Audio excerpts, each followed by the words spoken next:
The House will come to order.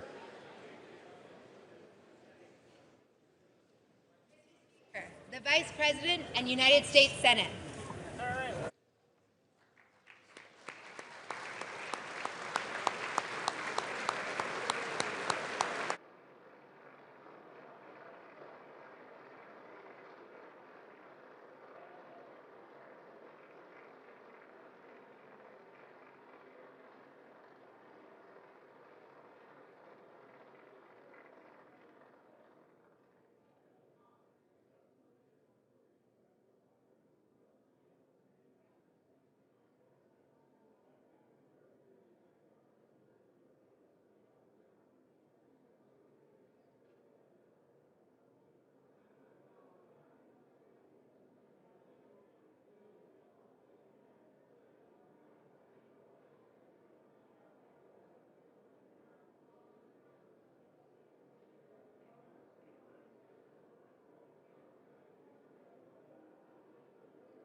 The joint session will come to order.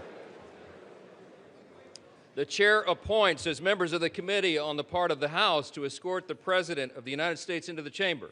The gentleman from Louisiana, Mr. Scalise. The gentleman from Minnesota, Mr. Emmer. The gentlewoman from Michigan, Mrs. McClain. The gentleman from North Carolina, Mr. Hudson. The gentleman from Pennsylvania, Mr. Reschenthaler. The gentleman from Utah, Mr. Moore. The gentlewoman from Indiana, Mrs. Houchin. The gentleman from Oklahoma, Mr. Hearn.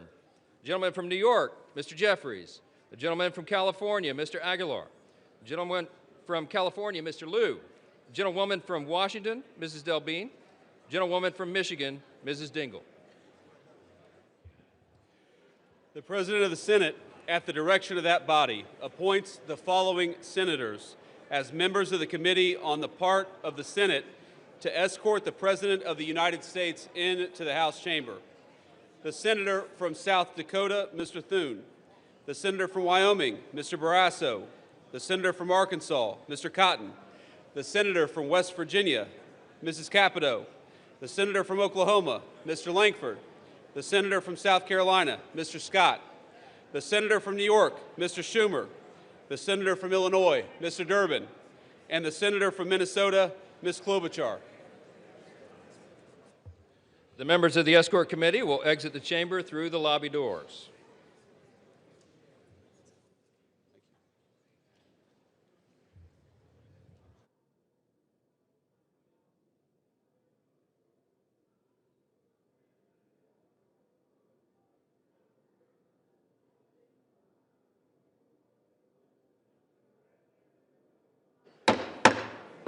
Mr. Speaker, the Acting Dean of the Diplomatic Corps.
Justices of the Supreme Court.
Mr. Speaker, the President's Yes. Cabinet.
Mr. Speaker, the President of the United States.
Members of Congress, I have the high privilege and distinct honor of presenting to you the President of the United States.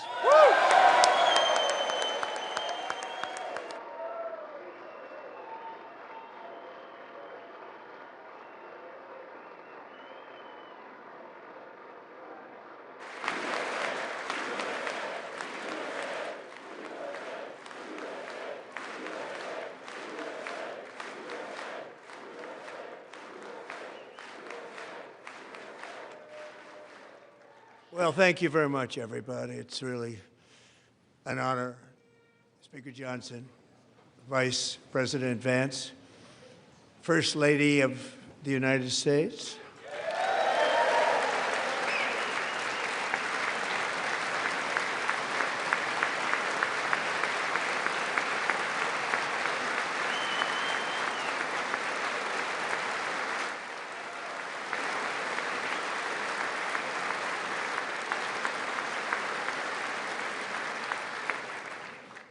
Second Lady of the United States,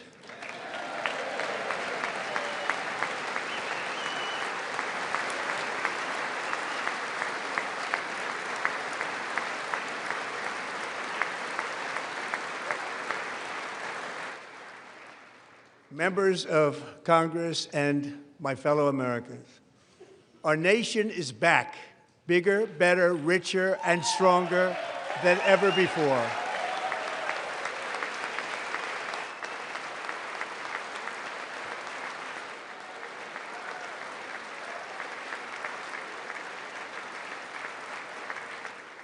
Less than 5 months from now, our country will celebrate an epic milestone in American history, the 250th anniversary of our glorious American independence.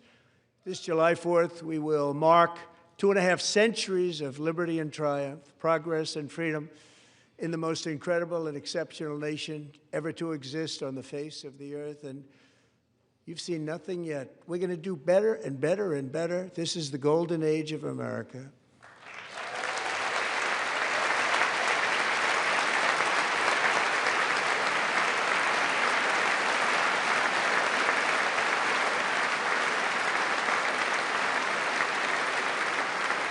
When I last spoke in this chamber 12 months ago, I had just inherited a nation in crisis with a stagnant economy, inflation at record levels, a wide-open border, horrendous recruitment for military and police, rampant crime at home, and wars and chaos all over the world.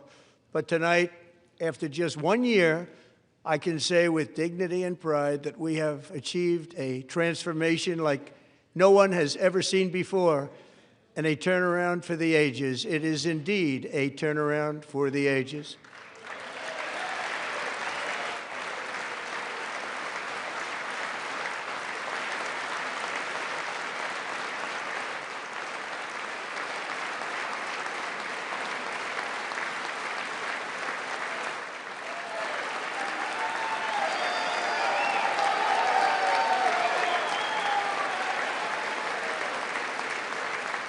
And we will never go back to where we were just a very short time ago. We're not going back.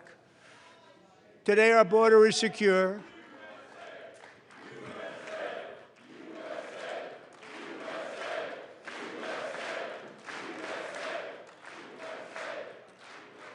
Thank you.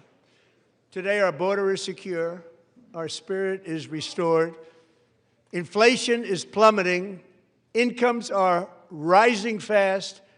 The roaring economy is roaring like never before, and our enemies are scared, our military and police are stacked, and America is respected again, perhaps like never before.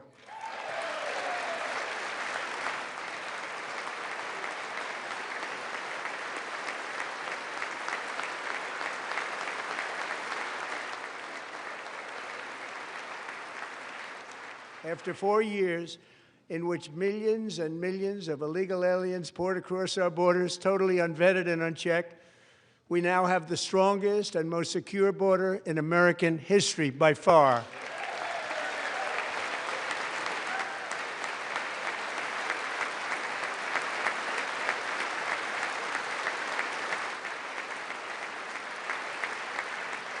In the past 9 months, 0 illegal aliens have been admitted to the United States.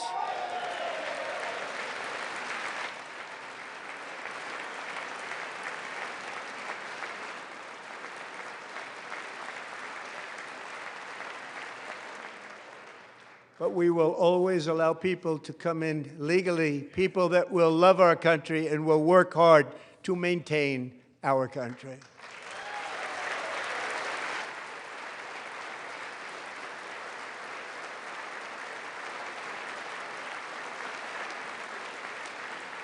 The flow of deadly fentanyl across our border is down by a record 56% in 1 year.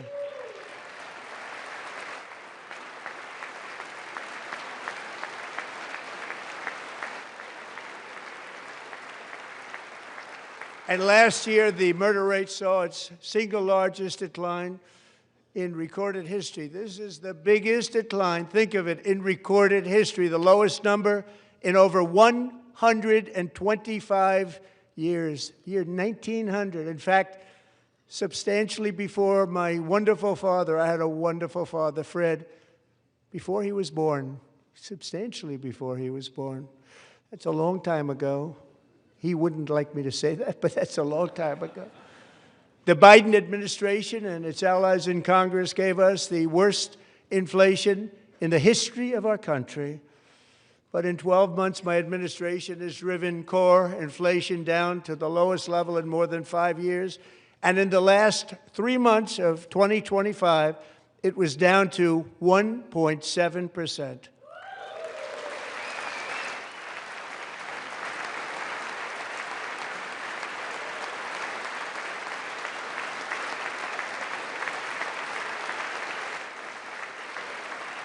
Gasoline, which reached a peak of over $6 a gallon in some states under my predecessor, it was quite honestly a disaster, is now below $2.30 a gallon in most states, and in some places, $1.99 a gallon. And when I visited the great state of Iowa just a few weeks ago, I even saw $1.85 a gallon for gasoline.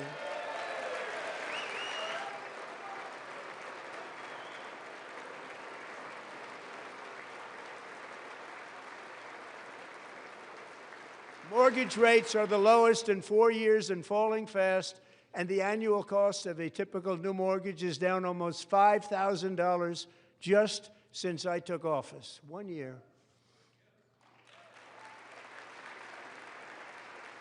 And low interest rates will solve the Biden-created housing problem while at the same time protecting the values of those people who already own a house that really feel rich for the first time in their lives. We want to protect those values. We want to keep those values up. We're going to do both.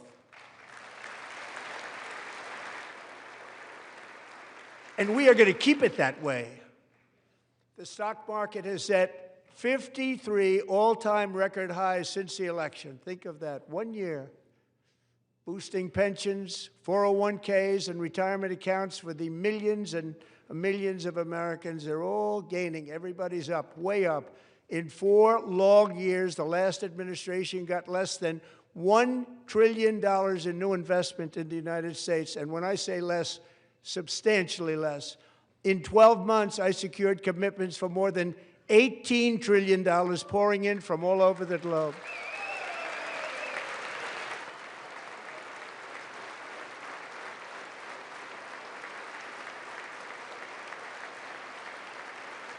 Think of it, much less than $1 trillion for 4 years versus much more than $18 trillion for 1 year. What a difference a president makes.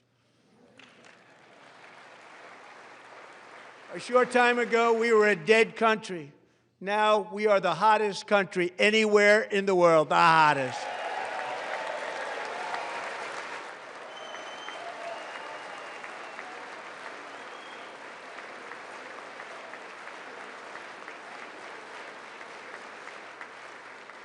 As thousands of new businesses are forming and factories, plants, and laboratories are being built, we have added 70,000 new construction jobs in just a very short period of time. It's getting bigger and bigger and stronger.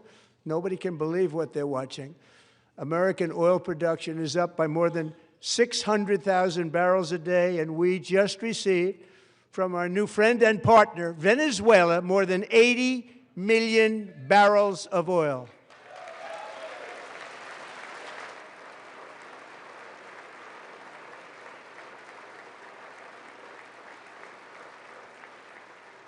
American natural gas production is at an all-time high because I kept my promise to drill, baby, drill.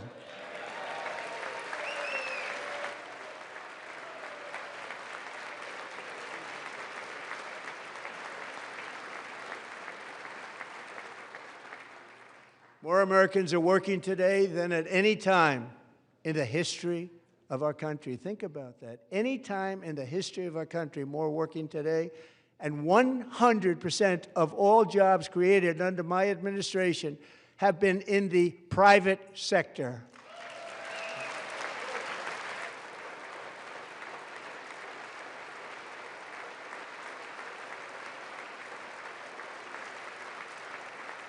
We ended DEI in America.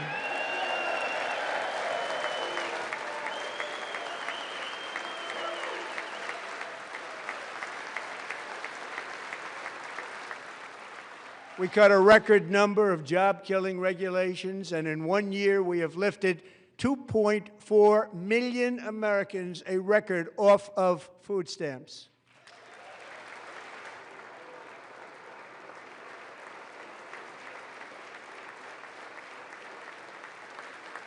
And for all of these reasons, I say tonight, members of Congress, the state of our union is strong.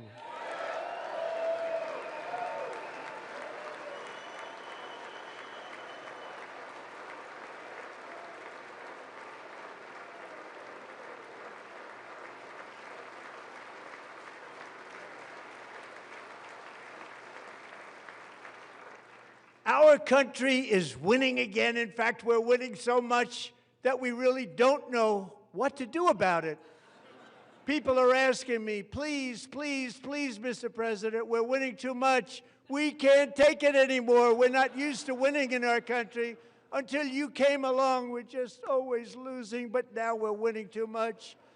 And I say, no, no, no, you're going to win again. You're going to win big. You're going to win bigger than ever. And to prove that point, here with us tonight is a group of winners who just made the entire nation proud.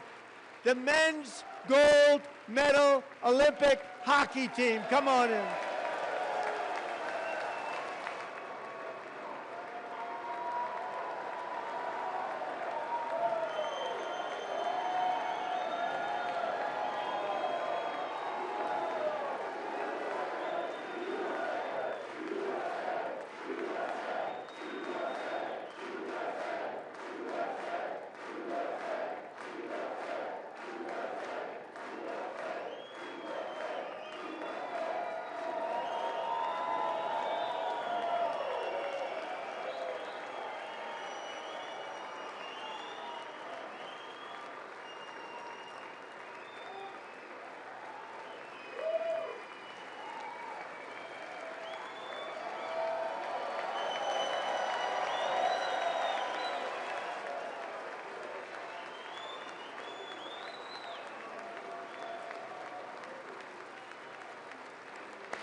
Go ahead.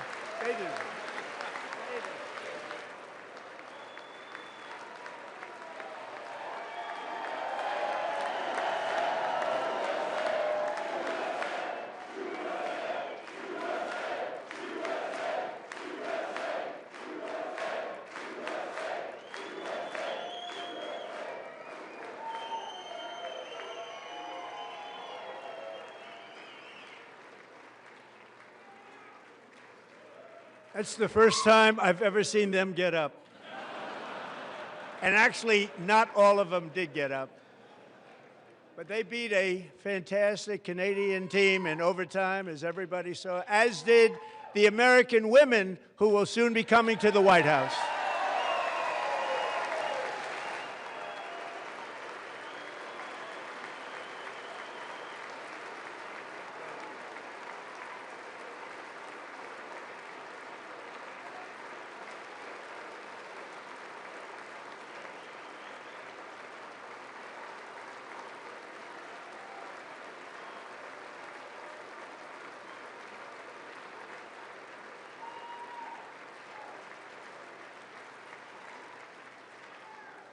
They were in the Oval Office before.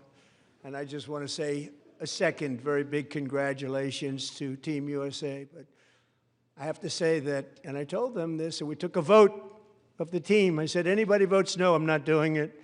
So they stood there, and they weren't about to say no, because I've never seen a goaltender play as well as goalie Connor Hellebuck.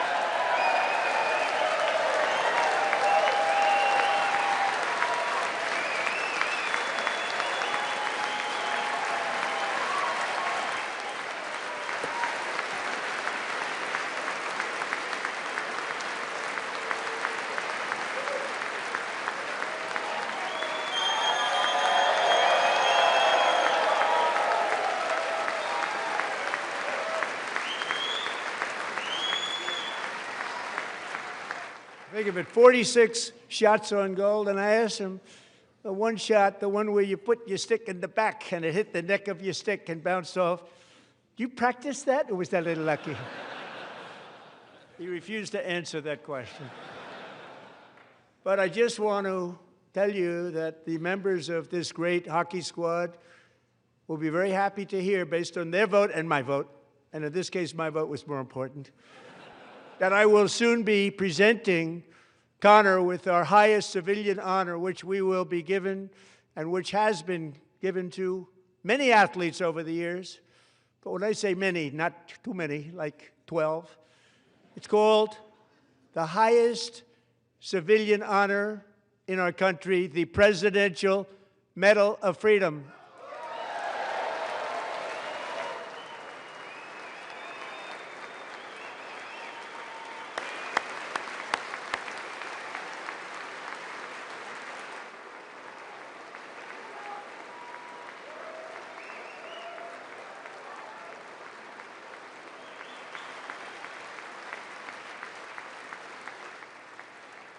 Great athletes have gotten that, very great, the best, and I thought he deserved it. And I did take a vote, every single one of them. I said, I'm not giving it if anybody goes no, and every single one of them rapidly put up their hand. So I want to thank you. What a special job you did. What special champions you are. Thank you very much.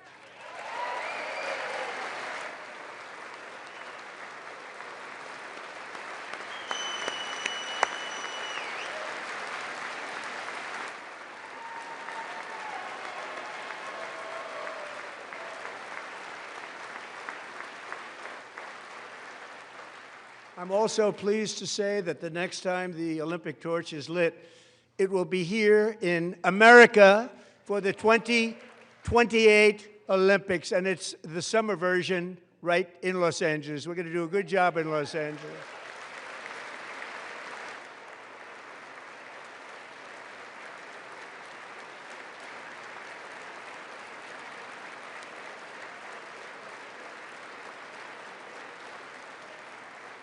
And Los Angeles is going to be safe, just like Washington, D.C. is now one of the safest cities in the country.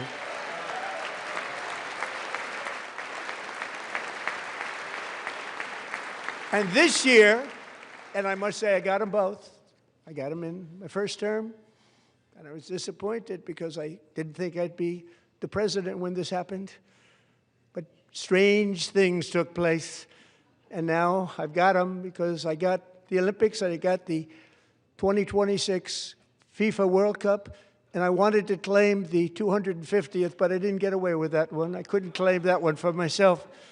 But we're getting the World Cup, so we have the World Cup and the Olympics coming, and that is exciting news.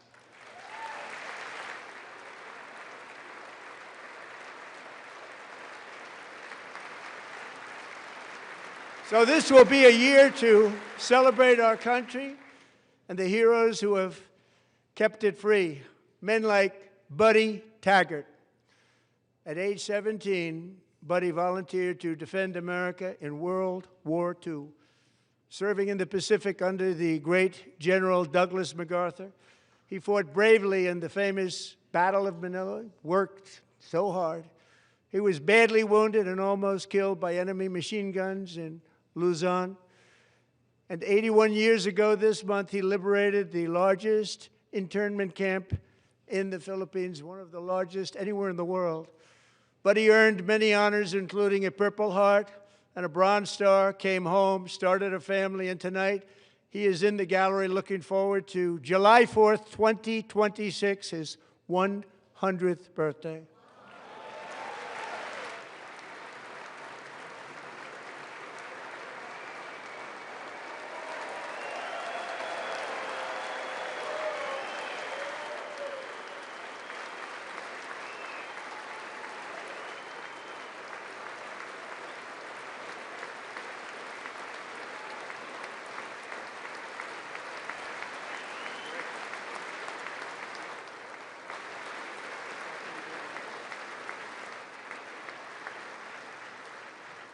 So, buddy, you're a brave man, and we salute you. Even in times of challenge, setback, and immense heartache, the spirit of 1776 has always shone through very brightly. It was July 4th of last year when floodwaters tore through a girls' summer camp in Central Texas, one of the worst things I've ever seen. I was there, rising 26 feet in the matter of minutes, tragically claiming many, many lives. You all remember that one. As the waters threatened to sweep her away, 11-year-old Millie Kate McClelland closed her eyes and prayed to God. She thought she was going to die. Those prayers were answered when Coast Guard rescue swimmer Scott Ruskin descended from a helicopter above. Nobody knew where he came from. It was Scott's first ever rescue mission, a young guy, but very brave, very, very top, always top in his class. And he lifted not just Millie Kate, but 164 others to safety.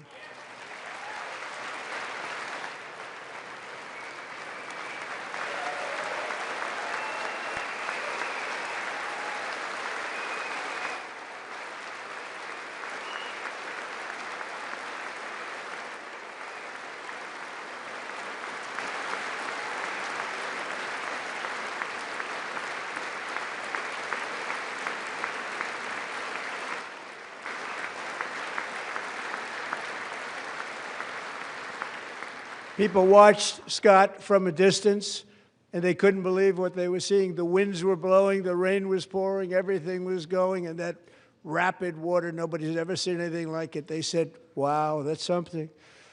Tonight, Scott and Millie Kate are here together, reunited for the very first time. Thank you, Scott, Millie Kate.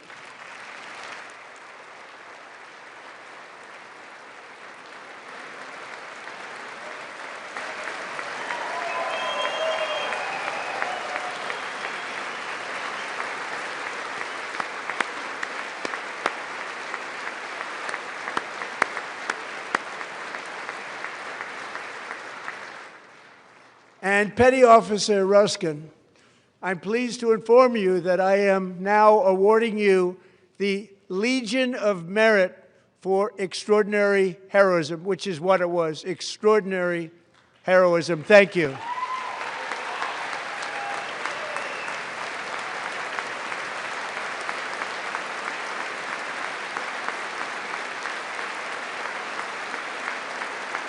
And I'd like to have the military aide to please come down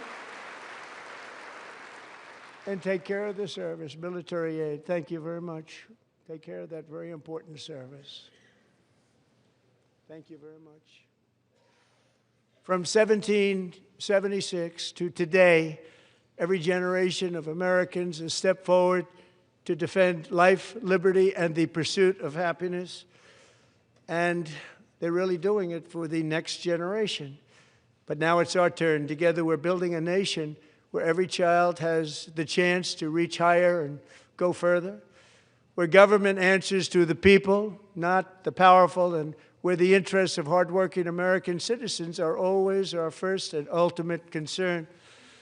That is the debt we owe to the heroes who came before us, and that is the promise we must keep to America for our 250th year. Last year, I urged this Congress to begin the mission by passing the largest tax cuts in American history, and our Republican majorities delivered so beautifully. Thank you, Republicans.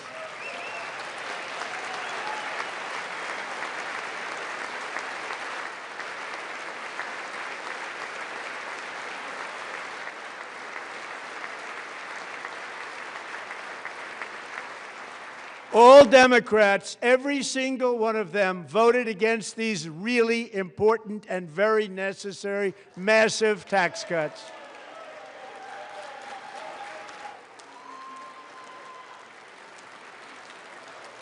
They wanted large-scale tax increases to hurt the people instead. But we held strong, and with the great, big, beautiful bill, we gave you no tax on tips, no tax on overtime, and no tax on Social Security for our great seniors.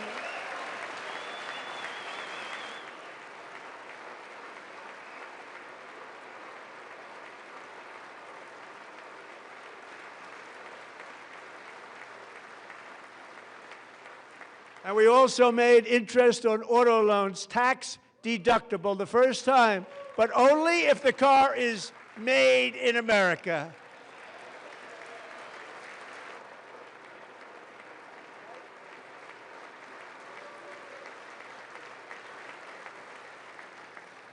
Recently in Pennsylvania, I met Megan Hemhauser, a devoted mom who's homeschools her children, beautiful, 2 children, during the day while waiting tables at night as her husband works overtime operating very heavy equipment. Megan is here this evening, and she's happy to tell you that she is so much richer because with no tax on tips, no tax on overtime, and our expanded child tax credit done again by Republicans, Megan and her husband will take home more than $5,000 extra just for the year, cutting her tax bill in more than half.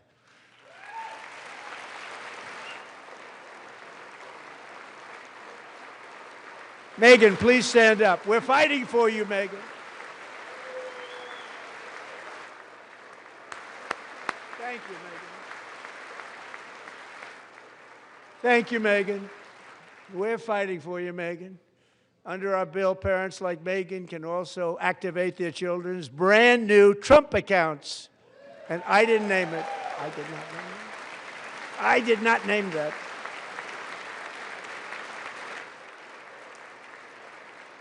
Nobody believes me, but I did not name it. It was named by a very tall man sitting right there in the 3rd row. Nice man, a good man. Tax-free investment accounts for every American child. This is something that's so special and has taken off and gone through the roof. Millions will be pre-funded courtesy of the U.S. Treasury and private individuals like Michael and Susan Dell, who have donated $6.25 billion to fund the Trump accounts for 25 million American children. They're great people.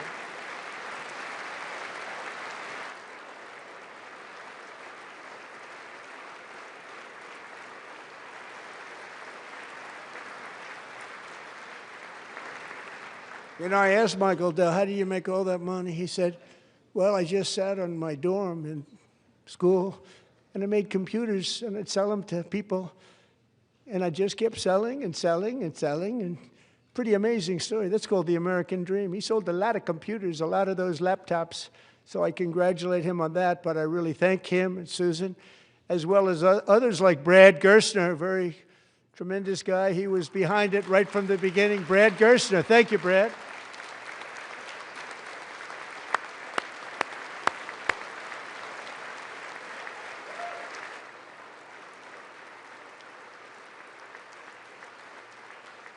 So with modest additional contributions, these young people's accounts could grow to over $100,000 or more by the time they turn 18. Think of it. How much money is that for somebody that started with nothing? Over $100,000, could be much more than that. To make this investment in our children's future, go to TrumpAccounts.gov, TrumpAccounts.gov. And a lot of people are doing it. It's setting every record in the book. It's popular. They knew what it was going to take. I'm so proud of them. I'm so proud of the people that got it started. And now it's just taken off. One of the primary reasons for our country's stunning economic turnaround, the biggest in history, where the Dow Jones broke 50,000 4 years ahead of schedule, and the S&P hit 7,000, where it wasn't supposed to do it for many years, were tariffs. I used these tariffs, took in hundreds of billions of dollars to make great deals for our country, both economically and on a national security basis. Everything was working well. Countries that were ripping us off for decades are now paying us hundreds of billions of dollars. They were ripping us so badly, you all know that. Everybody knows it. Even the Democrats know it. They just don't want to say it. And yet these countries are now happy, and so are we. We made deals. The deals are all done. And they're happy. They're not making money like they used to, but we're making a lot of money. There was no inflation, tremendous growth. And the big story was how Donald Trump called the economy correctly, and 22 Nobel Prize winners in economics didn't. They got it totally wrong. They got it really wrong. And then just 4 days ago, an unfortunate ruling from the United States Supreme Court. It just came down. It came down. Very unfortunate ruling. But the good news is that almost all countries and corporations want to keep the deal that they already made, right, Scott? Knowing that the legal power that I, as president, have to make a new deal could be far worse for them, and therefore they will continue to work along the same successful path that we had negotiated before the Supreme Court's unfortunate involvement. So despite the disappointing ruling, these powerful country-saving, it's saving our country, the kind of money we're taking in, peace-protecting. Many of the wars I settled was because of the threat of tariffs. I wouldn't have been able to settle them without. Will remain in place under fully approved and tested alternative legal statutes. And they have been tested for a long time. They're a little more complex, but they're actually probably better, leading to a solution that will be even stronger than before. Congressional action will not be necessary. It's already time-tested and approved. And as time goes by, I believe the tariffs paid for by foreign countries will, like in the past, substantially replace the modern-day system of income tax, taking a great financial burden off the people that I love.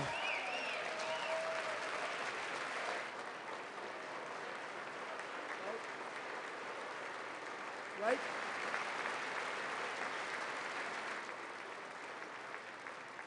Moving forward, factories, jobs, investment, and trillions of dollars will continue pouring into the United States of America because we finally have a president who puts America first. I put America first. I love America.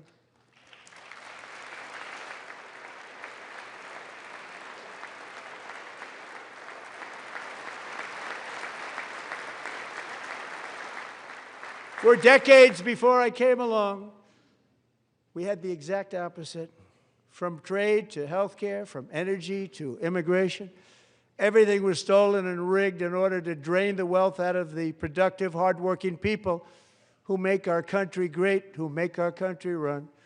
Under Biden and his corrupt partners in Congress and beyond, it reached a breaking point with the Green New scam, open borders for everyone. They poured in by the millions and millions from prisons, from mental institutions. They were murderers, 11,888 murders. They came into our country. You allowed that to happen. And record-setting inflation that cost the typical family $34,000 in just a speck of time. Now the same people in this chamber who voted for those disasters suddenly use the word affordability, a word. They just used it. Somebody gave it to them, knowing full well that they caused and created the increased prices that all of our citizens had to endure. You caused that problem. You caused that problem.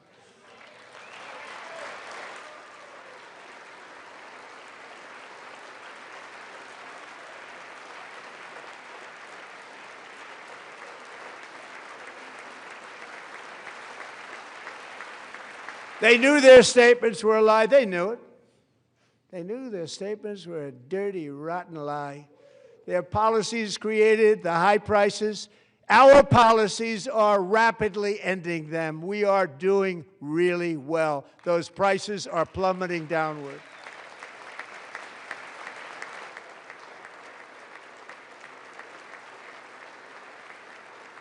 The price of eggs is down 60%, Madam Secretary. Thank you.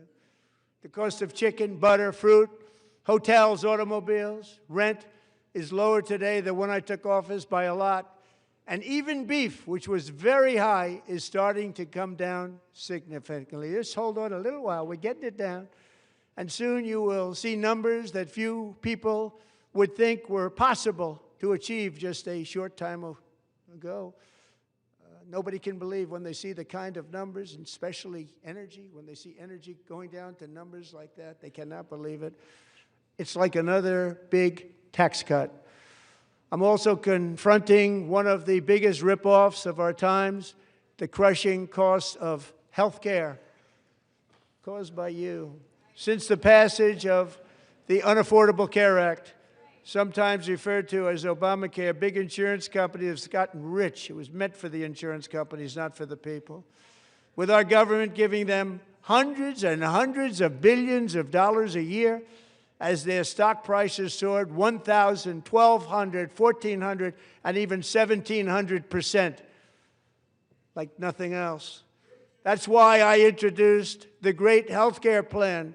I want to stop all payments to big insurance companies and instead give that money directly to the people so they can buy their own health care, which will be better health care at a much lower cost.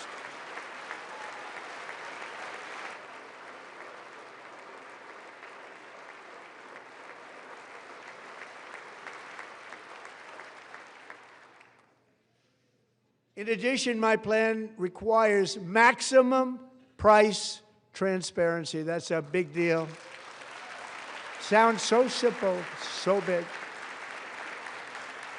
And I did that in my first term, and the Democrats immediately terminated it with full knowledge that they were doing a very bad thing for the people. Costs were going to go way up, and that's what happened, and now I'm bringing them way down on health care and everything else. I'm also ending the wildly inflated cost of prescription drugs like has never happened before.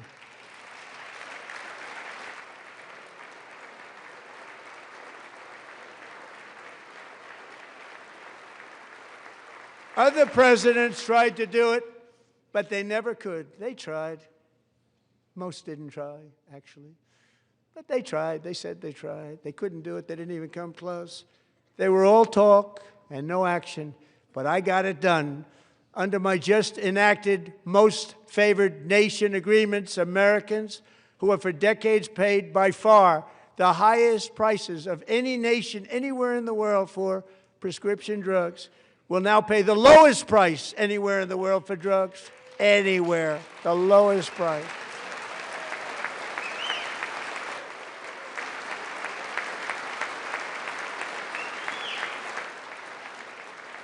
So in my first year of the second term, should be my third term, but strange things happen. I took prescription drugs, a very big part of health care, from the highest price in the entire world to the lowest. That's a big achievement. The result is price differences of 300, 400, 500, 600% and more, all available right now at a new website called TrumpRx.gov. And I didn't name that one either, by the way.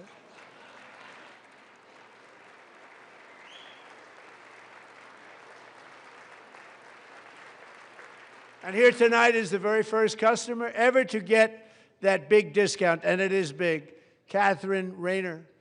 For 5 years, she and her husband have struggled with infertility, and they turned to IVF. One drug has been costing Catherine $4,000 to purchase, but a few weeks ago, she logged onto the Trump RX website and got that same drug that cost $4,000, got it for under $500. A reduction of much more, actually, than $3,500. Catherine, we are all praying for you, and you're going to be a great mom.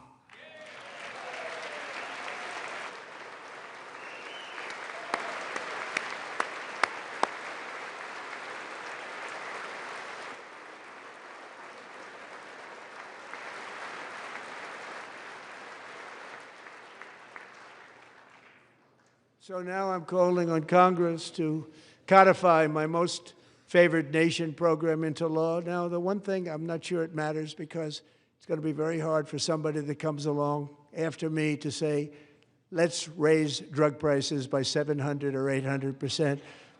But John and Mike, if you don't mind, codify it anyway. They may do it. Codify it anyway. Thank you. Many Americans are also concerned that energy demand from AI data centers could unfairly drive up their electric utility bills. Tonight, I'm pleased to announce that I have negotiated the new Ratepayer Protection Pledge. You know what that is? We're telling the major tech companies that they have the obligation to provide for their own power needs. They can build their own power plants as part of their factory so that no one's prices will go up. And in many cases, prices of electricity will go down for the community and very substantially down. This is a unique strategy never used in this country before. We have an old grid. It could never handle the kind of numbers, the amount of electricity that's needed. So I'm telling them they can build their own plant. They're going to produce their own electricity. It will ensure the company's ability to get electricity while at the same time lowering prices of electricity for you, and could be very substantial for all of you cities and towns. You're going to see some good things happen over the next number of years.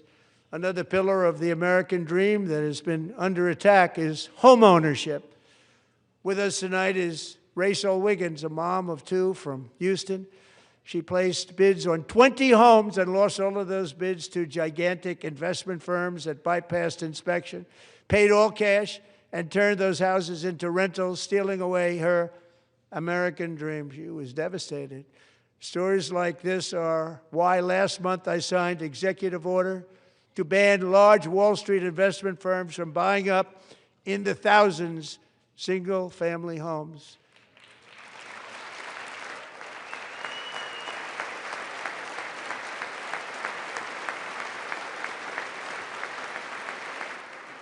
And now I'm asking Congress to make that ban permanent, because homes for people, really, that's what we want. We want homes for people, not for corporations. Corporations are doing just fine. Rachel, thank you very much. Good luck with your home. You'll get one soon.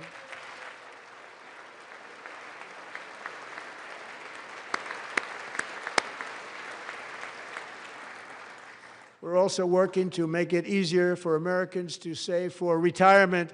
And under this administration, we will always protect Social Security and Medicare. They are not protecting it for our seniors. We will always protect Social Security, Medicare, Medicaid.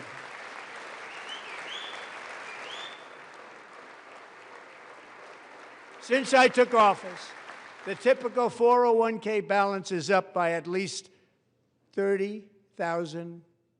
That's a lot of money. We have millions and millions of people, because the stock market has done so well, setting all those records. Your 401ks are way up. Yet half of all of working Americans still do not have access to a retirement plan with matching contributions from an employer. To remedy this gross disparity, I'm announcing that next year my administration will give these often forgotten American workers, great people, the people that built our country, access to the same type of retirement plan offered to every federal worker. We will match your contribution with up to $1,000 each year. As we ensure that all Americans can profit from a rising stock market, let's also ensure that members of Congress cannot corruptly profit from using insider information.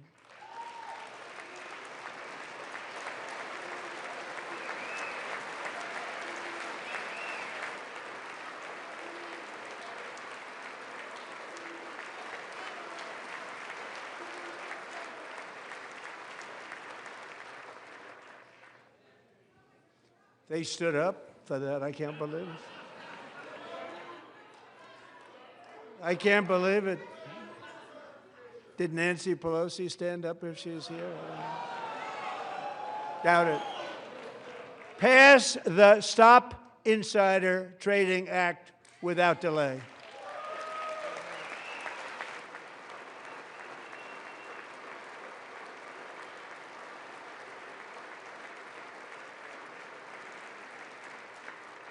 I wasn't sure if anybody even on this side was going to applaud for that. I'm very impressed. Thank you. I'm very impressed.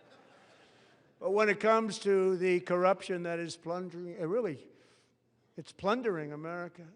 There's been no more stunning example than Minnesota, where members of the Somali community have pillaged an estimated $19 billion from the American taxpayer. Oh, we have all the information. And in actuality, the number is much higher than that. And California, Massachusetts, Maine, and many other states are even worse. This is the kind of corruption that shreds the fabric of a nation, and we are working on it like you wouldn't believe.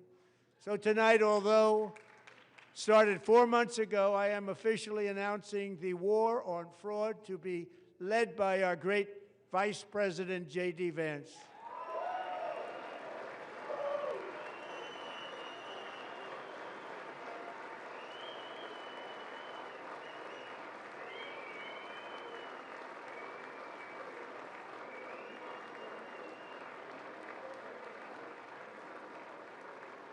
He'll get it done.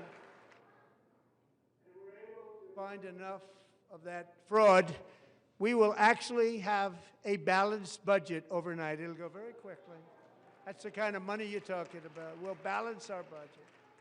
The Somali pirates who ransacked Minnesota remind us that there are large parts of the world where corruption and lawlessness are the norm, not the exception. Importing these cultures through unrestricted immigration and open borders brings those problems right here to the USA. And it is the American people who pay the price in higher medical bills, car insurance rates, rent, taxes, and perhaps most importantly, crime. We will take care of this problem. We're going to take care of this problem. We are not playing games. Delilah.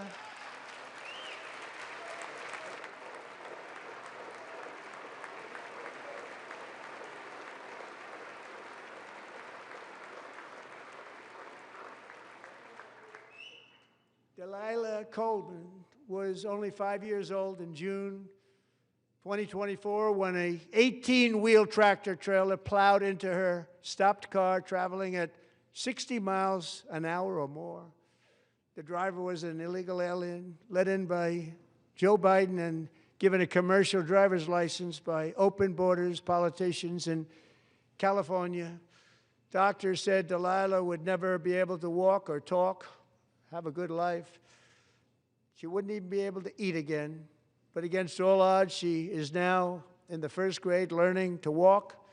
And she's here this evening with her dad, Marcus, a fantastic man. Delilah, please, you are a great inspiration. Please stand up.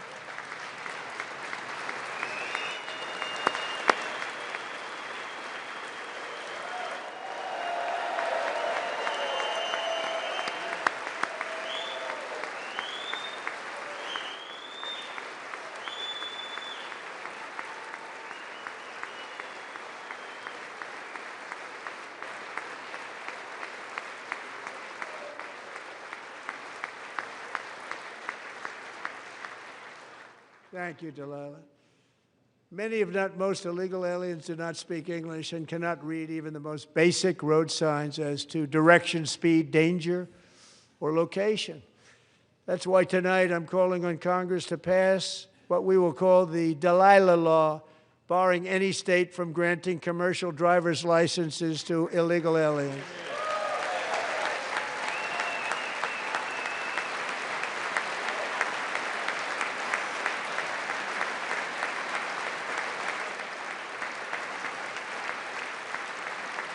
And yesterday, as you probably saw at the White House, I hosted a ceremony with Americans who lost their treasured loved ones to the scourge of illegal immigration. People came into our country, how we allowed this to happen with our open borders. These are the angel moms and families that for decades our government betrayed and our media totally ignored. It was terrible. Hard to believe, actually. In 2023, a 16-year-old high school cheerleader named Elizabeth Medina was supposed to perform in her town's Christmas parade, but she never arrived. Her mother, Jacqueline, went home to look for her, and she found her lying dead in a bathtub bleeding profusely after being stabbed 25 times. Lizbeth's killer was a previously arrested illegal alien who had broken in and brutally extinguished the brightest light in her family's life, violently and viciously. Her heartbroken mother is in the gallery to remind everyone in this chamber exactly why we are deporting illegal alien criminals to our country at record numbers, and we're getting them the hell out of here fast. We don't want them.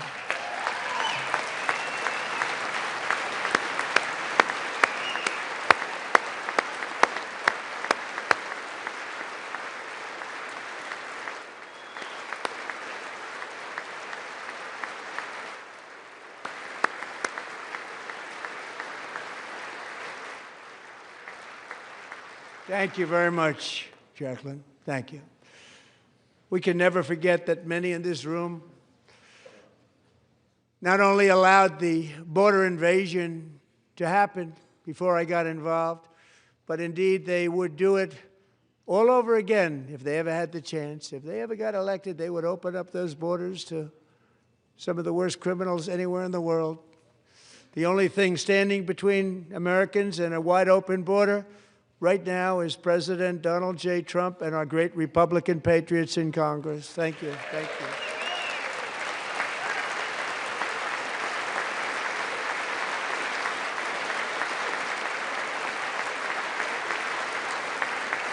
As we speak, Democrats in this chamber have cut off all funding for the Department of Homeland Security. It's all cut off.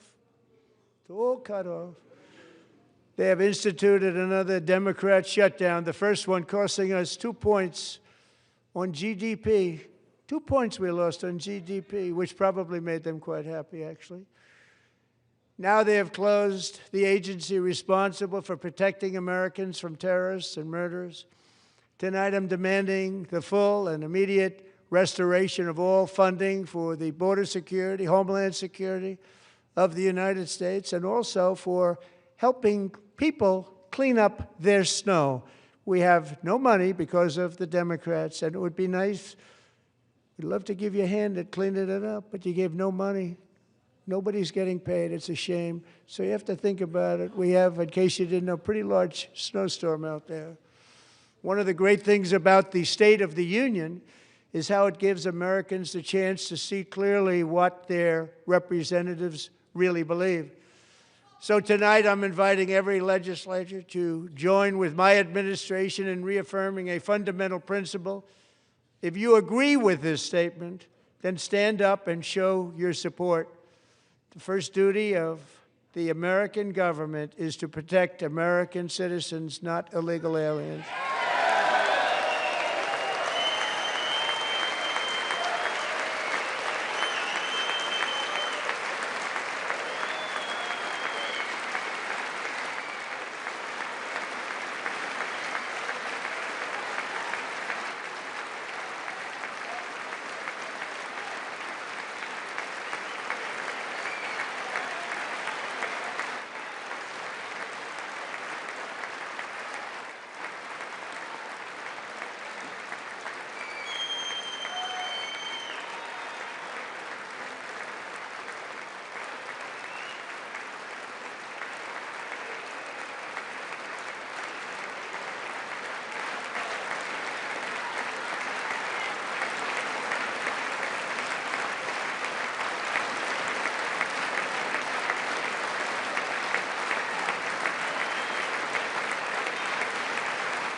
Isn't that a shame? You should be ashamed of yourself not standing up. You should be ashamed of yourself. That is why I'm also asking you to end deadly sanctuary cities that protect the criminals and enact serious penalties for public officials who block the removal of criminal aliens. In many cases, drug lords, murderers all over our country, they're blocking the removal of these people out of our country, and you should be ashamed of yourself.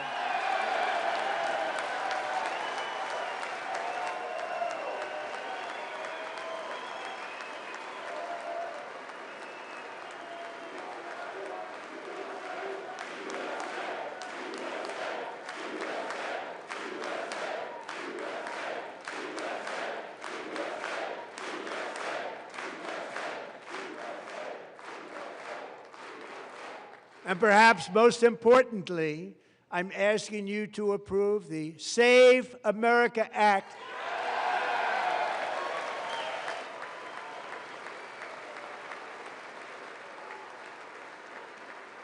To stop illegal aliens and others who are unpermitted persons from voting in our sacred American elections. That cheating is rampant in our elections. It's rampant. It's very simple. All voters must show voter ID.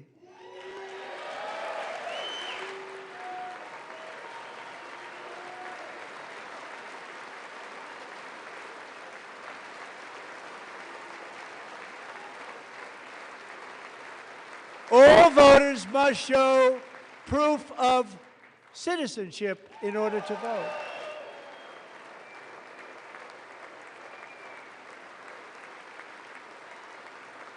And no more crooked mail-in ballots except for illness, disability, military, or travel. None. And this should be an easy one. And by the way, it's polling at 89%, including Democrats, 89%.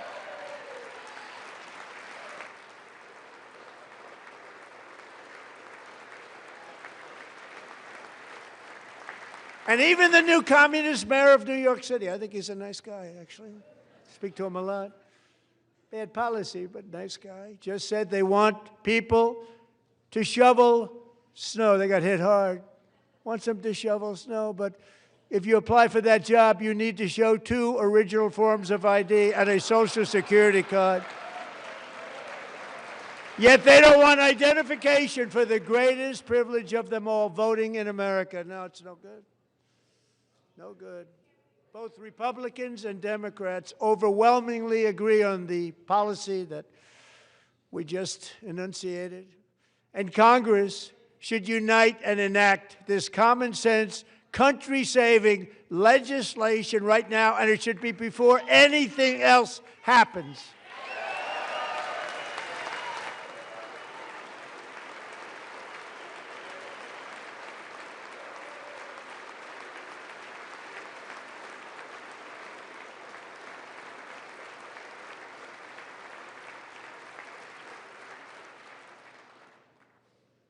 And the reason they don't want to do it, why would anybody not want voter ID? One reason, because they want to cheat. There's only one reason.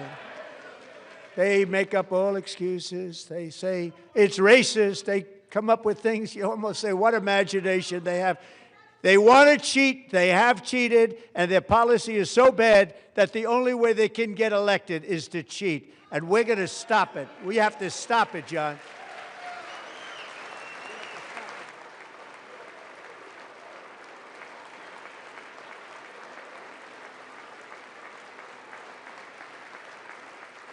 And here is one more opportunity to show common sense in government. In the gallery tonight are Sage Blair and her mother, Michelle.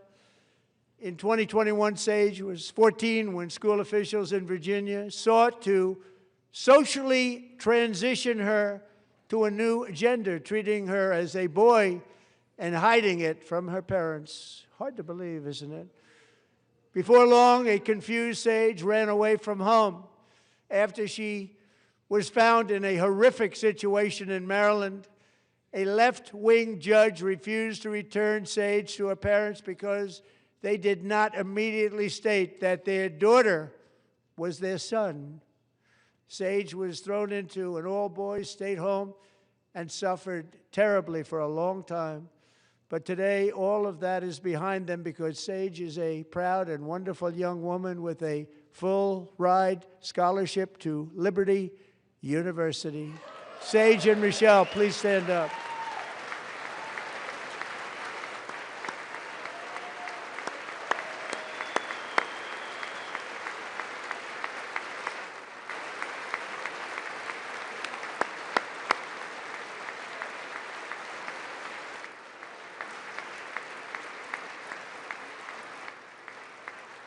And thank you for your great bravery. And who can believe that we're even speaking about things like this?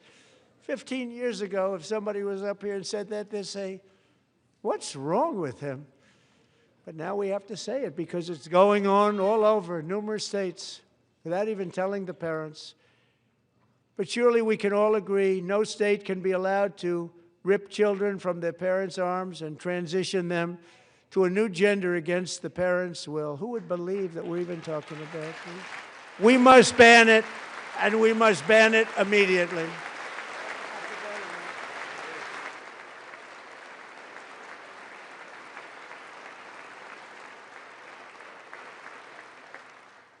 Look, nobody stands up. These people are crazy, I'm telling you. They're crazy.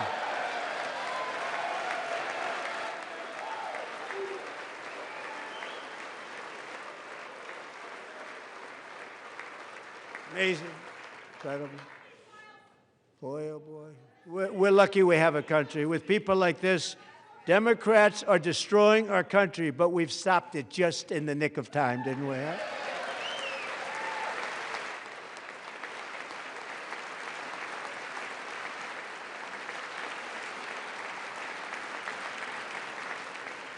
No one cares more about protecting America's youth than our wonderful First Lady, now a movie star. She's a movie star. Can you believe it?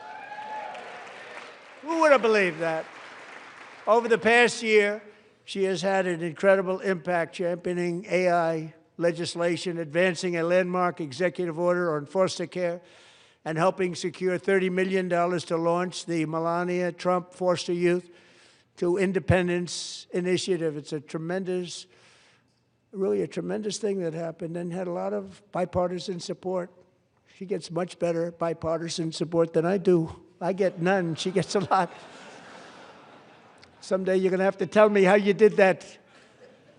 And students and educators in every state have joined the First Lady's efforts in the presidential AI challenge, keeping America's next generation positioned to succeed and strongly succeed in the future. Tonight, we welcome two young people whose lives reflect the First Lady's impact, Sierra Burns and Everest Nevermont. Thank you both, and Melania, thank you. I know how hard you worked on it. Thank you very much.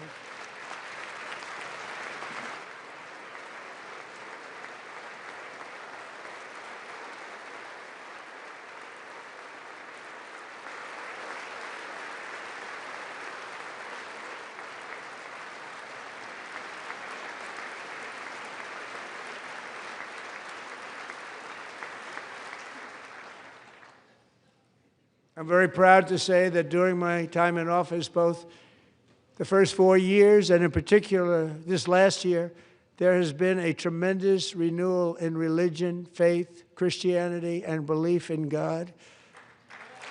Tremendous renewal.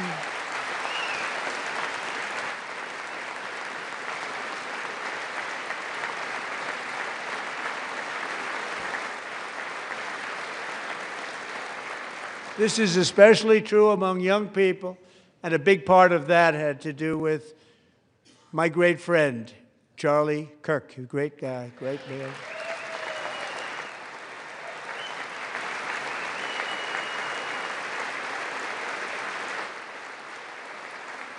So last year, Charlie was violently murdered by an assassin and martyred, really martyred for his beliefs. His wonderful wife, Erica, is with us tonight. Erica, please stand.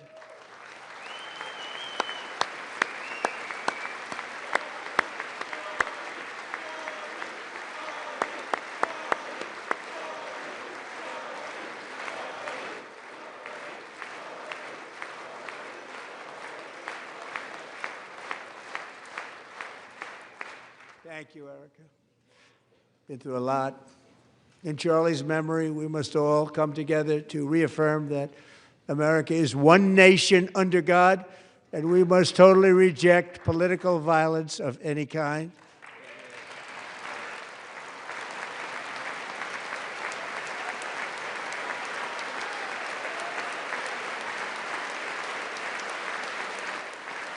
We love religion, and we love bringing it back, and it's coming back at levels that nobody actually thought possible. It's really a beautiful thing to see.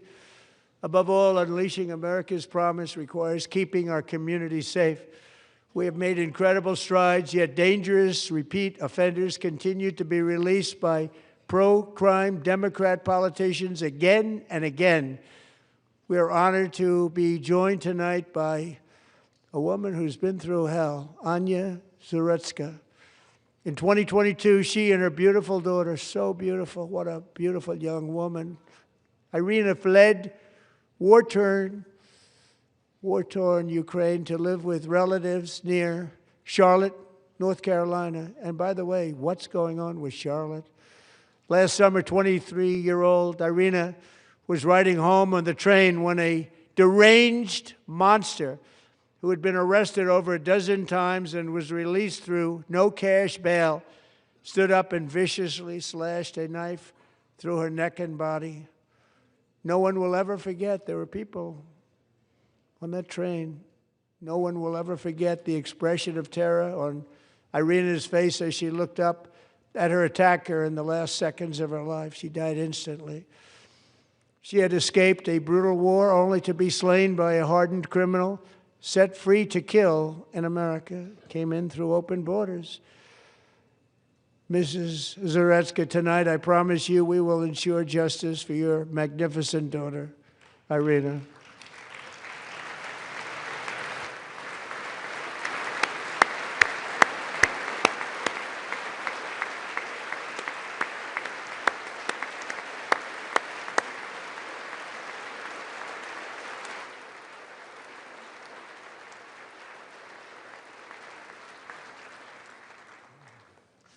How do you not stand? How do you not stand? I'm asking this Congress to pass tough legislation to ensure that violent and dangerous repeat offenders are put behind bars, and importantly, that they stay there.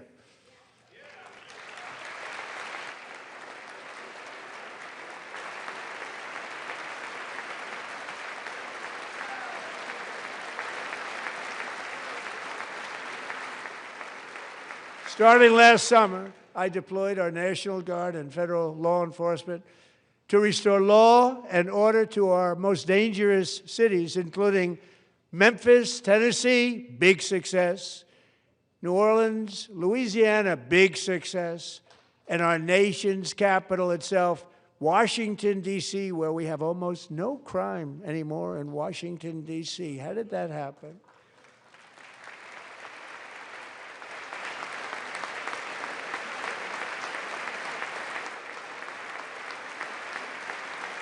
In fact, crime in Washington is now at the lowest level ever recorded, and murders in D.C. this January were down close to 100% from a year ago.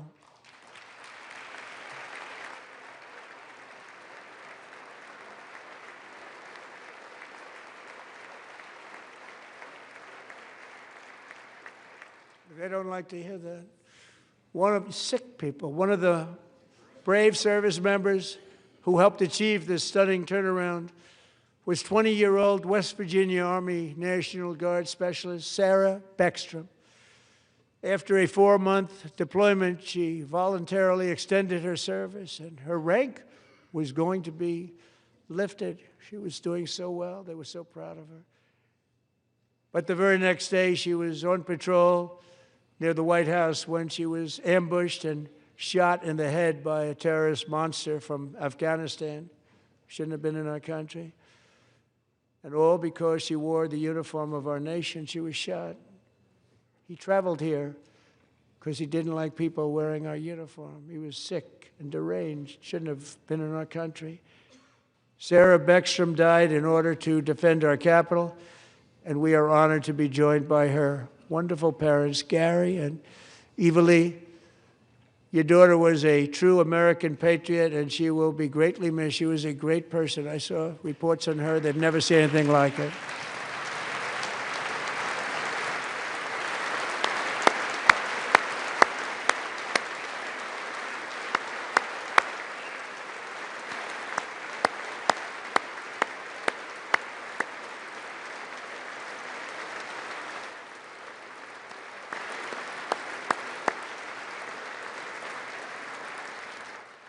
So sorry. Thank you very much. She's a great young lady. I saw reports that were like, perfect. She was perfect. Serving alongside Sarah that day was Staff Sergeant Andrew Wolf. The terrorist shot Andrew in the head, and no one thought he could possibly make it. The two of them, Sarah and Andrew, both shot violently in the head. Neither was expected to make it. They weren't even given a chance, except his wonderful mother, named Melody, who I spoke to the same night, and she was so positive. The doctors thought that Andrew was gone, but his mother said, no, no, Mr. President, Andrew will be fine. He's going to make it. I've never seen anything like it. I mean, he was given almost no chance. She said, I have no doubt, sir, he's going to be okay. This was a conversation that I had with her that night, with her son laying helplessly in bed, blood all over. Everybody is praying, she said, sir, he will be okay. The doctors didn't understand what she was saying, and after looking at the results of the damage done, neither did I. She was so strong and conclusive that even Andrew's great father felt she didn't really understand the gravity of the situation. But she turned out to be right. Right, Melody? She turned out to be right.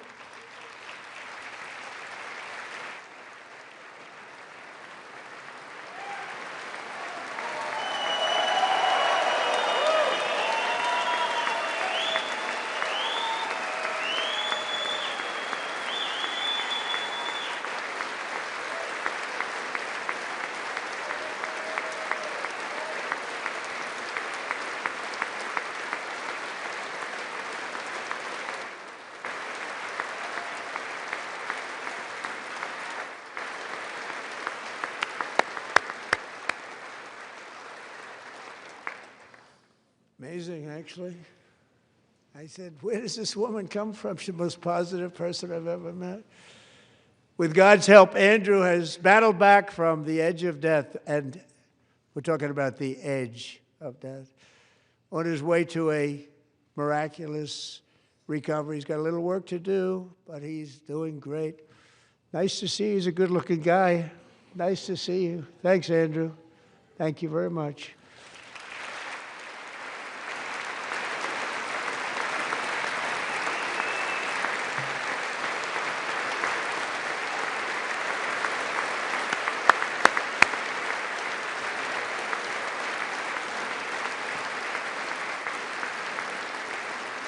So, Andrew, while you're up, now I'm going to ask a highly respected General James Stewart to present Staff Sergeant Andrew Wolf and the great family of Sarah Beckstrom with the award created by our late, great President George Washington himself. It's called the Purple Heart.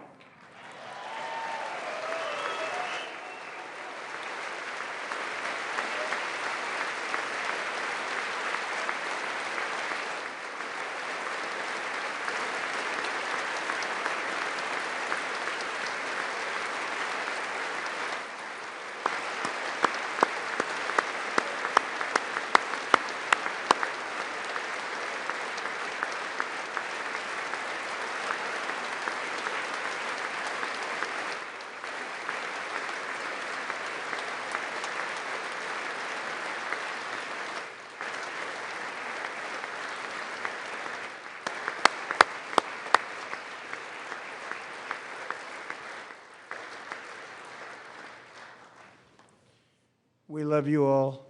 Love you. We're proudly restoring safety for Americans at home, and we are also restoring security for Americans abroad. Our country has never been stronger. My first 10 months, I ended 8 wars, including Cambodia. Isn't it funny? Sick people. Cambodia and Thailand, Pakistan and India. Would have been a nuclear war. 35 million people said the Prime Minister of Pakistan would have died if it were not for my involvement. Kosovo and Serbia, Israel and Iran, Egypt and Ethiopia, Armenia and Azerbaijan, the Congo and Rwanda, and of course the war in Gaza, which proceeds at a very low level. It's just about there. And I want to thank Steve Witkoff and Jared Kushner for your help. Thank you, Steve. Thank you, Jared.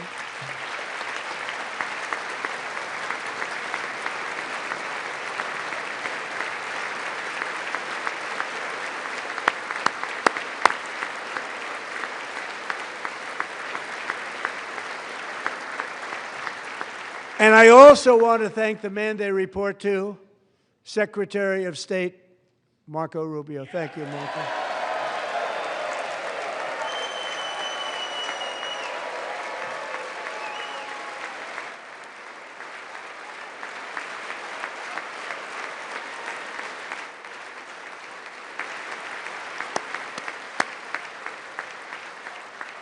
People like you. You know, Marco got 100% of the votes when he was in confirmation. I think our next one was about 54%. And some of the Democrats are now saying, I can't believe we approved that guy. And he said it's an honor that they feel that way, right, Marco? You have done a great job, great Secretary of State. I think he'll go down as the best ever.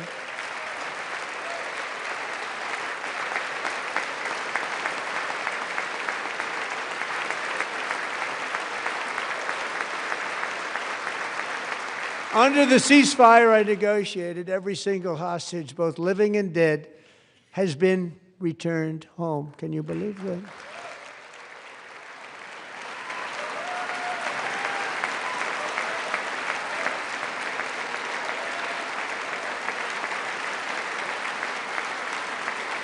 Nobody thought it was possible. Nobody thought that was possible. Both living and dead. And those parents who had a dead son, their boy, they'd always tell me their boy, they wanted him as much as though he were living. It was an amazing period of time. And they came back, and when we got all of the living hostages back, and many, many before them, but I always said those last 20 are going to be very tough, but we got many, many more, hundreds. But I said those last 20 are going to be tough. We got them back. But we only got back 14 or 15 of the dead of the 28. And believe it or not, Hamas worked along with Israel, and they dug and they dug and they dug. It's a tough thing to do, going through bodies all over, passing up 100 bodies sometimes for each one that they found. Tough job. And they finally got it back to 27. And then Steve and Jared, they got it back to 28. They found all 28. Nobody thought that was possible, but we did it. And I remember the family of the 28th.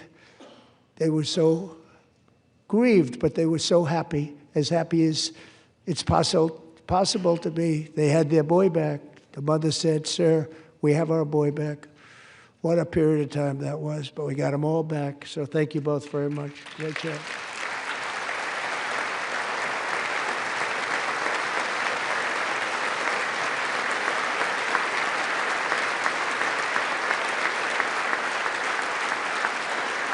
And we're working very hard to end the 9th war, the killing and slaughter between Russia and Ukraine, where 25,000 soldiers are dying each and every month. Think of that, 25,000 soldiers are dying a month. A war which would have never happened if I were president, would have never happened. As president, I will make peace wherever I can, but I will never hesitate to confront threats to America wherever we must. That's why in a breakthrough operation last June, the United States military obliterated Iran's nuclear weapons program with an attack on Iranian soil known as Operation Midnight Hammer.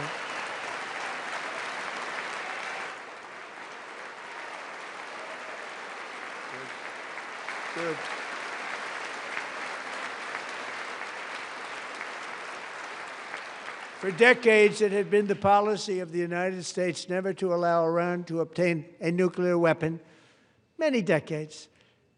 Since they seized control of that proud nation 47 years ago, the regime and its murderous proxies have spread nothing but terrorism and death and hate. They've killed and maimed thousands of American service members and hundreds of thousands and even millions of people with what's called roadside bombs. They were the kings of the roadside bomb.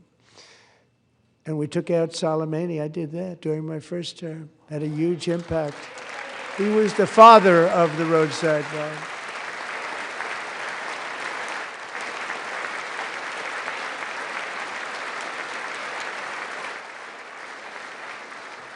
And just over the last couple of months with the protests, they've killed at least, it looks like, 32,000 protests. 32,000 protesters in their own country.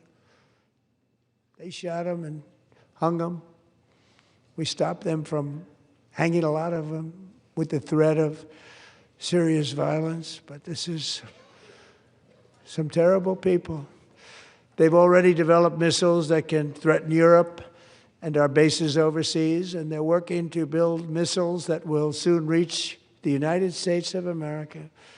After Midnight Hammer, they were warned to make no future attempts to rebuild their weapons program, and in particular, nuclear weapons. Yet they continue.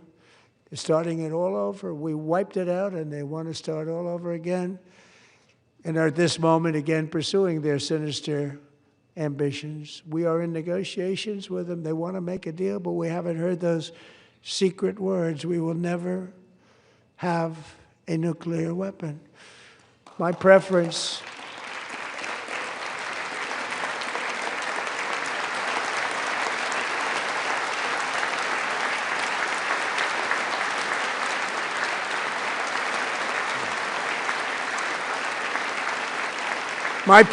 is to solve this problem through diplomacy.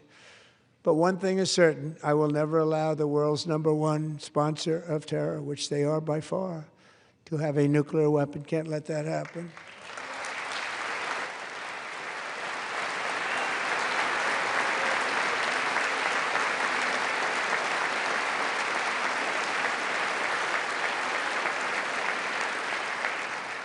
And no nation should ever doubt America's resolve. We have the most powerful military on earth. I rebuilt the military in my first term. We're going to continue to do so. Also, we just approved a $1 trillion budget. We have no choice. We have to be strong, because hopefully we will seldom have to use this great power that we built together. It's really called peace through strength, and it's been very, very effective.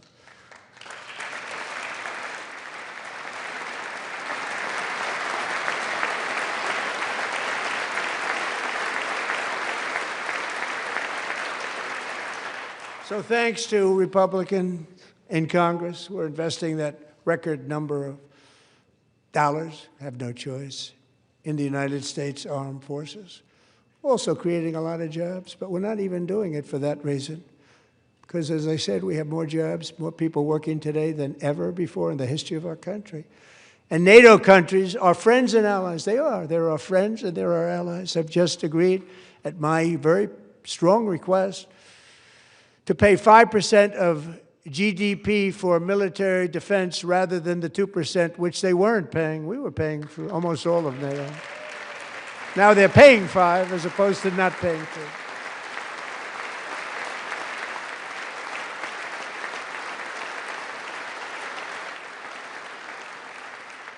And getting that 5% was something which everyone said would never be done, could not happen. We got it really easily with one meeting. And big difference between 2% that's not paid. We were paying the freight of many of them. Very few were paid up. Now 5%, then they're paid. And everything we send over to Ukraine is sent through NATO, and they pay us in full. They pay us totally in full. Every branch of our armed forces is setting records for recruitment. This is so exciting. And every service member recently.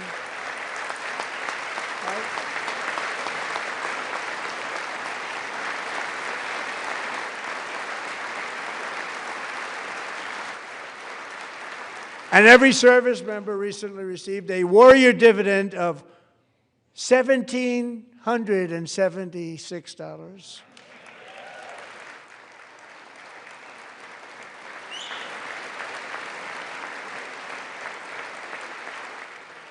You know, they put it on my desk. We got the money from tariffs and other things, a lot of money we have. We have much more money than people understand.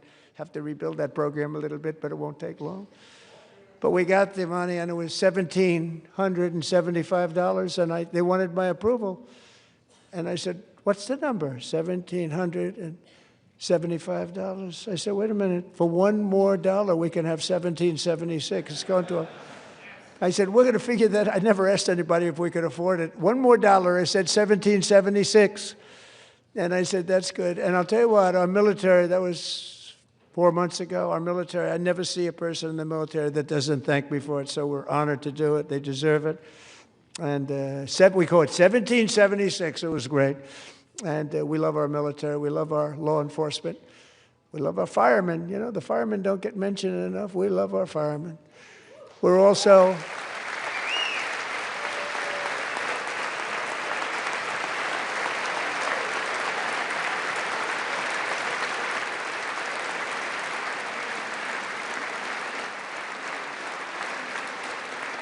restoring American security and dominance in the Western Hemisphere, acting to secure our national interests and defend our country from violence, drugs, terrorism, and foreign interference. For years, large swaths of territory in our region, including large parts of Mexico, really large parts of Mexico, have been controlled by murderous drug cartels.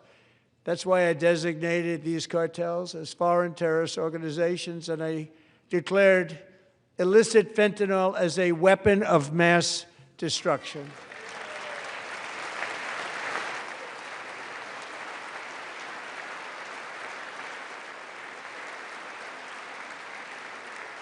And with our new military campaign, we have stopped record amounts of drugs coming into our country and virtually stopped it completely coming in by water or sea. You probably noticed that. We very seriously damaged their fishing industry also. Nobody wants to go fishing anymore. We've also taken down one of the most sinister cartel kingpins of all. You saw that yesterday. In January,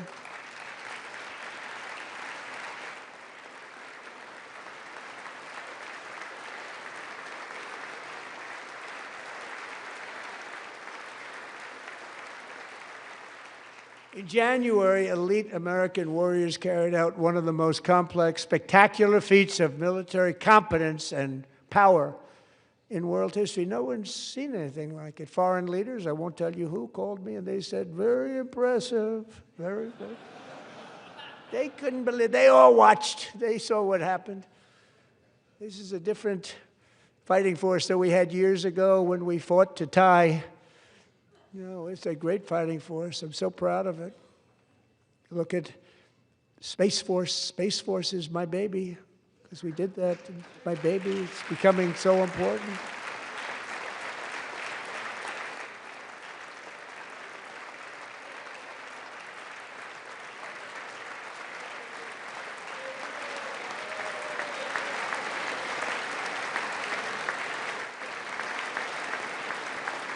And America's armed forces overwhelmed all defenses and utterly defeated an enemy, good fighters, to end the reign of outlaw dictator Nicolas Maduro and bring him to face American justice.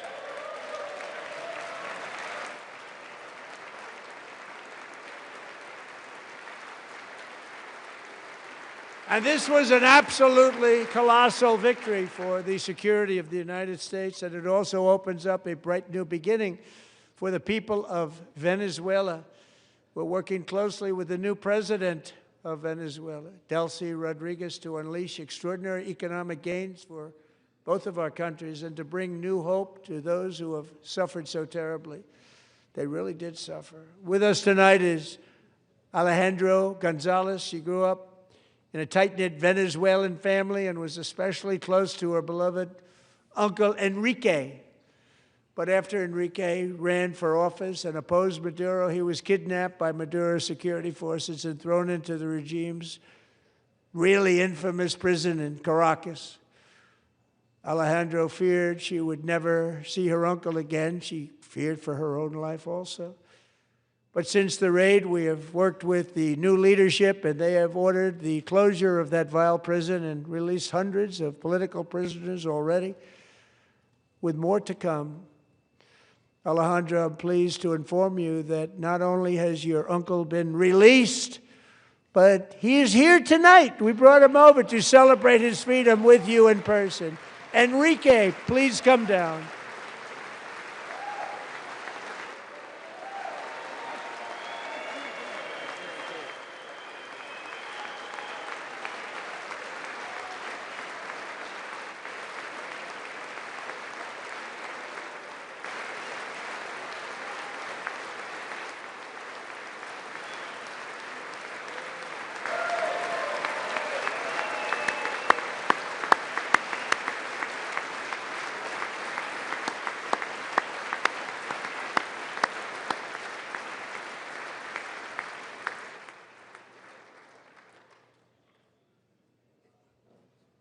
Thank you, Enrique. Have a good time.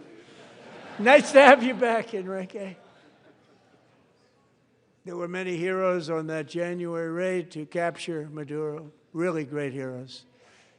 It was very dangerous. They knew we were coming. They were all set. But the deeds of one warrior that night will live forever in the eternal chronicles of military valor. Chief Warrant Officer 5, Eric Slover, planned the mission and was the flight lead in the cockpit of the first helicopter, a big, beautiful, powerful helicopter. It was a massive Chinook carrying, as you can imagine, many, many American warfighters. Wearing the dog tags, his wife Amy had blessed with holy water before he left. She knew it was going to be a rough one. Eric steered the Chinook under the cover of night and descended swiftly upon Maduro's heavily protected military fortress. This was a major military installation, protected by thousands of soldiers and guarded by Russian and Chinese military technology. How did that work out? Not too good. While preparing to land, enemy machine guns fired from every angle, and Eric was hit very badly in the leg and hip, one bullet after another. He absorbed 4 agonizing shots, shredding his leg into numerous pieces. And yet, despite the fact that the use of his legs was vital to successful helicopter flight, legs are the most important part of flying a helicopter, to deliver the many commandos who would capture and detain Maduro was the only thing Eric was thinking about. Then, even as he was gushing blood, which was flowing back down the aisle, helicopter lands at a steep angle. The machine guns stood right in front of him. They were right in front of him, 2 machine gunners who escaped the wrath of the previous planes. Eric maneuvered his helicopter with all of those lives and souls to face the enemy and let his gunners eliminate the threat. Turned the helicopter around so the gunners could take care of business, saving the lives of his fellow warriors from what could have been a catastrophic crash deep in enemy territory. Only after safely landing the helicopter with all the warriors aboard in the exact right spot, which was vital to the mission. We probably would have had to maybe cancel the mission if that didn't happen. Eric told his co-pilot, also wounded but not as gravely, to take over. I'm about ready to pass out. The success of the entire mission and the lives of his fellow warriors hinge on Eric's ability to take the searing pain. It was unbelievable what's happened to his legs of the bullets and keep on flying and landing, and people knew what was happening. Everybody in the back of the helicopter knew because they saw the blood pouring down the aisle. Chief Warrant Officer Slover is still recovering from his serious wounds, but I'm thrilled to say that he is here tonight with his wife, Amy. Eric and Amy, come on in.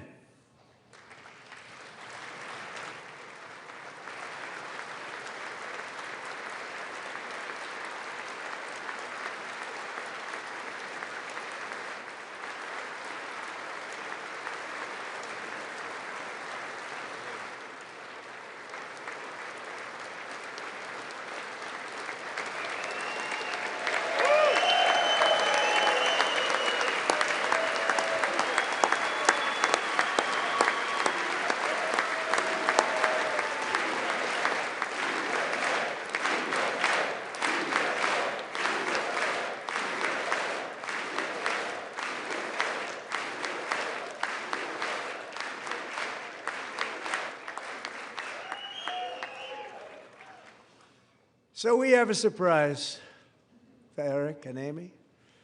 In recognition of Eric's actions above and beyond the call of duty, I would now like to ask General Jonathan Braga to present Chief Warrant Officer Slover with our nation's highest military award, the Congressional Medal of Honor.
Well, thank you very much, Eric and Amy. Great to get to know you. I met with them and with a lot of their fellow warriors at Fort Bragg recently. You notice the name Fort Bragg, we have it back, we brought it back. We won the First World War with it, the Second World War with it, and then they decided to change the name. So we changed it back.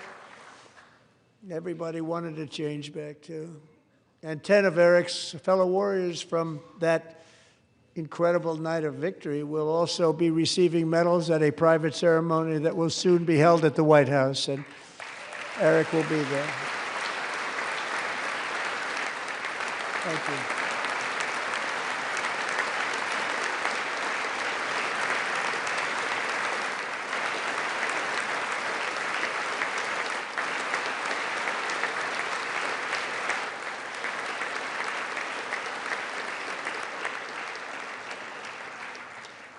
Thank you, Eric.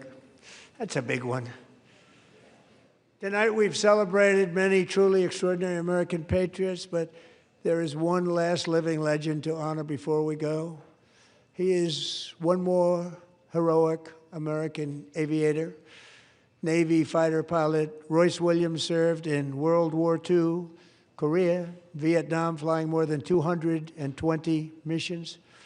In the skies over Korea in 1952, Royce was in the dogfight of a lifetime, legendary dogfight. Flying through blizzard conditions, his squadron was ambushed by 7 Soviet fighter planes.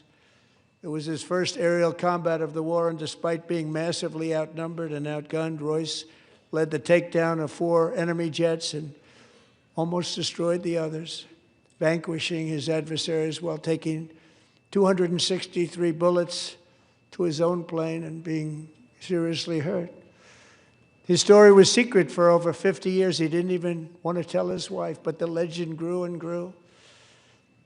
But tonight, at 100 years old, this brave Navy captain is finally getting the recognition he deserves. He was a legend long before this evening. Royce, please stand up, and I will ask the First Lady of the United States to present Captain Royce Williams with his Congressional Medal of Honor.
Thank you, Royce, and thank you, Eric.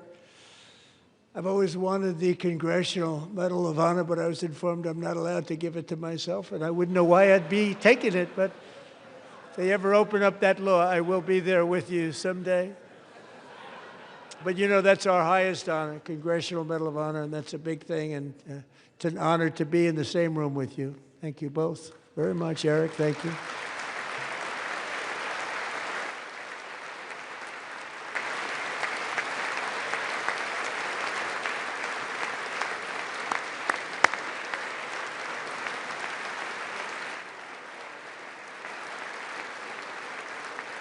Thank you. 250 years is a long time in the life of a nation, but in another sense, it's really a mere moment in the eye of history. Two of the gentlemen we met in the gallery this evening took their first breaths 1 century ago, 100 years before that, on July 4th, 1826, the author of the Declaration of Independence, brilliant, Thomas Jefferson, drew his last breath. Just a single long human lifespan separates the giants who declared and won our independence from the heroes who stand among us tonight. Everything our nation has done, everything we have achieved, has been the work of those few great lifetimes.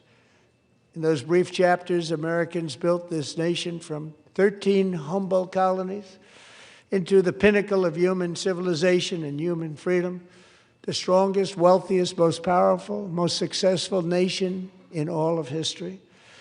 Americans ventured out across the daunting and dangerous continent.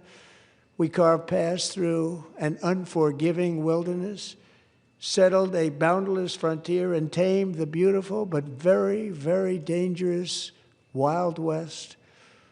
From empty marshes and wide open plains, we raised up the world's greatest cities. Together, we mastered the world's mightiest industries and shattered history's monstrous tyrannies. And we liberated millions from the chains of fascism, communism, oppression, and terror. Americans lifted humanity into the skies on the wings of aluminum and steel And then we launched mankind into the stars on rockets powered by sheer American will and unyielding American pride. We wired the globe with our ingenuity. We captivated the planet with American culture. And now we are pioneering the next great American breakthroughs that will change the entire world. All of this and so much more is the enduring legacy, unmatched glory of the hardworking patriots who built and defended this country and who still carry the hopes and freedoms on all of humanity's backs. For years they were forgotten, betrayed, and cast aside. But that great betrayal is over, and they will never be forgotten again. Because when the world needs courage, daring, vision, and inspiration, it is still turning to America. And when God needs a nation to work his miracles, he knows exactly who to ask. There is no challenge Americans cannot overcome, no frontier too vast for us to conquer, no dream too bold for us to chase, no horizon too distant for us to claim. For our destiny is written by the hand of providence, and these first 250 years were just the beginning.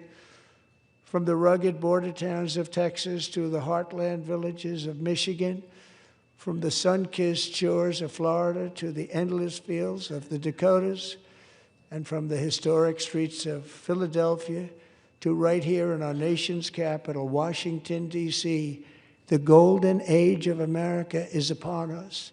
The revolution that began in 1776 has not ended. It still continues because the flame of liberty and independence still burns in the heart of every American patriot. And our future will be bigger, better, brighter, bolder, and more glorious than ever before.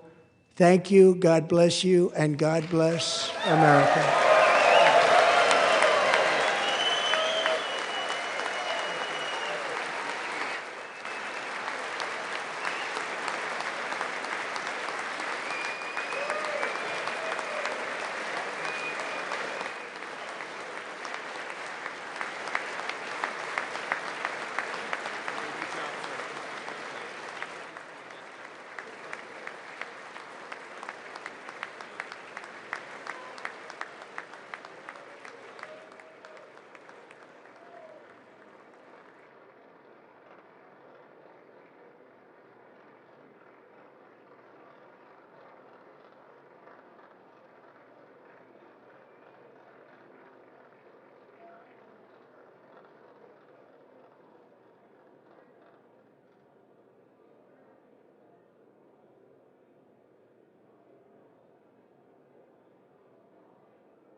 The chair declares the joint session of the two houses now dissolved.